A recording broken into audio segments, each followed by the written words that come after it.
The Revolutionary 504 sit-in, a reaction to government discrimination that led to federal reform for the disability rights community. I can tell you that every time you raise issues of separate but equal, the outrage of disabled individuals across this country is going to continue. It is going to be ignited. We will no longer allow the government to oppress disabled individuals. We want the law enforced. We will accept no more discussion of segregation. On April 5, 1977, more than 120 disability rights activists occupied the United States Department of Health, Education, and Welfare, or HEW building in San Francisco in reaction to Secretary of HEW Joseph Califano's refusal to ratify Section 504 of the Rehabilitation Act. These activists were demanding action.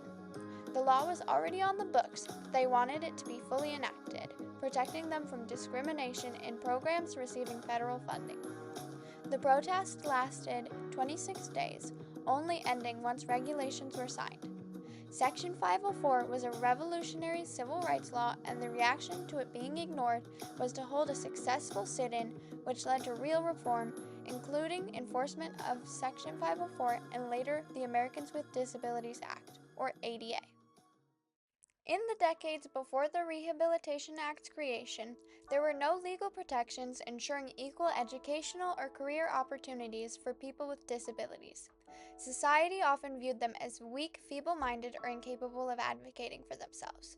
Starting in the late 1800s, these beliefs came out in the form of eugenics, the forced sterilization of people with disabilities, often without their full informed consent.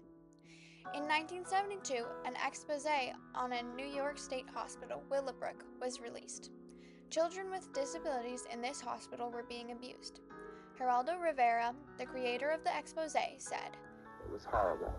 There was one attendant for perhaps 50 severely and profoundly retarded children, lying on the floor naked and smeared with their own feces. They were making a pitiful sound, the kind of mournful wail that it's impossible for me to forget." The kids were being fed so quickly and ended up dying from pneumonia in some cases. In reaction to these forms of discrimination, the disability rights movement became public in the late 1960s after years of fighting for change in treatment and policies. People with disabilities have been characterized by stigma, isolation, and dependency for a long time in the United States. Edward Roberts, who was refused admission to University of California, Berkeley due to inaccessibility, and Judy Heumann, who was denied a job despite her qualifications, are examples of the opportunities that were taken away because of closed-mindedness surrounding disability. Section 504 was modeled after previous civil rights legislation that protected other minority populations. Its inclusion in the 1973 Rehabilitation Act was revolutionary.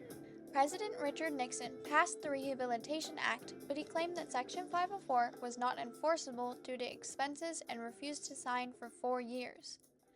Disability rights activists decided to act when the new Secretary of HEW, Joseph Califano, took office. Califano created a task force to review the regulations without a representative of the disability community. Activists feared the regulations protecting their civil rights would be watered down, so they created an ultimatum. Either Section 504 would be signed unchanged, or they would call for Secretary Califano to resign before April 5th.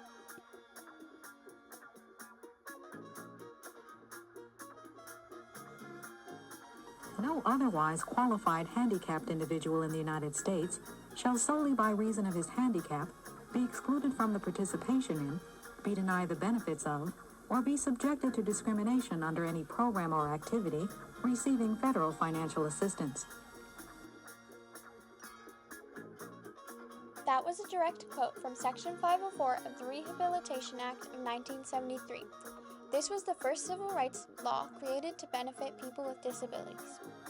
When April 5th arrived, Joseph Califano refused to sign Section 504. It doesn't do any good to put out a set of rules if nobody's going to follow them. In reaction, over 120 activists took control of HEW offices, refusing to leave until their demands were met.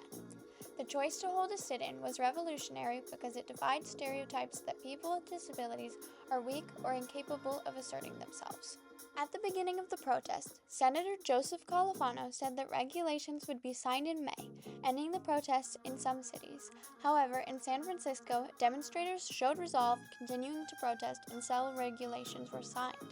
Inside the AGW buildings, protesters relied on each other to carry on. Many demonstrators chose to forego medical equipment and personal aids for the entire 26 days. The FBI shut off phone lines and water. To communicate with people outside of the building, deaf protesters would sign through the windows. Mattresses arrived 2 weeks into the protest. Food was delivered by organizations like the Black Panther Party. Some demonstrators even started a hunger strike during the occupation, refusing to eat until their sign or resign ultimatum was met. Late into the protest, a delegation of 14 demonstrators went to Washington, D.C. to demand a meeting with Califano. They hoped to persuade him to sign the regulations, but he refused to address the issue whatsoever. To get around D.C., the International Association of Machinists rented out a box truck, which can transport about a dozen people in wheelchairs at a time. At this point, there was national news coverage, and Americans were watching their president sneak out the back door of a church to avoid protesters with disabilities. Eventually, due to pressure from the press, Secretary Joseph Califano relented and signed Section 504 regulations. It took 3 presidential administrations, 5 years, nationwide demonstrations, and the takeover of a federal building in San Francisco, but finally, Section 504 was passed into law and changed. Judy Heumann said, "Through the sit-in, we turned ourselves from being oppressed individuals into being empowered people. We demonstrated to the entire nation that disabled people could take control of our own lives and take leadership in the struggle for equality." The public birth of the disability rights movement. For the first time, disability really was looked at as an issue of civil rights rather than an issue of charity and rehabilitation at best, pity at worst, said Kitty Coe. After Section 504 was ratified, there was a large societal change in perspective. Before Section 504, the responsibility of being accessible never fell on the organization. It was always the fault of the person with the disability. But after being signed, any organization receiving federal funding was legally mandated to have accessible facilities. The victory for disability rights ushered in a new era in inclusivity. But some disability rights activists were tired of thanking organizations for basic human rights. The disability rights movement didn't stop after the 504 sit-in. Activists continued to fight for civil rights in every aspect of life, eventually leading to the Capitol crawl, in which 8-year-old Jennifer, who was diagnosed with cerebral palsy at a young age, scaled the 83 steps to the United States Capitol with American Disabled for Public Transit, or ADAPT, and said, "I'll take all night if I have to," which triggered the signing of the ADA in 1990. The ADA led to much reform for people with disabilities, including broad civil rights protections in employment, public services, public accommodations, and telecommunications.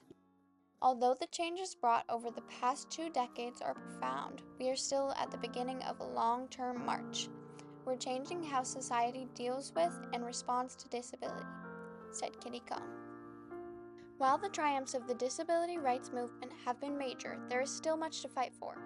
In 2024, the rules in Section 504 were updated, and thanks to the help of disability advocates writing to the government, the new regulations are stronger and include more examples of disability discrimination.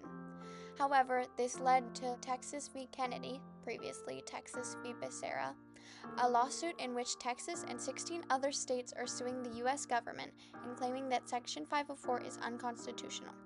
Since then, the 17 states decided to drop the constitutional challenge on the entirety of Section 504, but they continue to test certain sections of the updated rules, including provisions for gender dysphoria.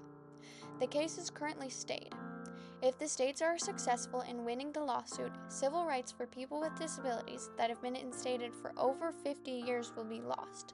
Almost 50 years after its ratification, Section 504 is at risk, and the legislation's survival will depend on a new generation of leadership.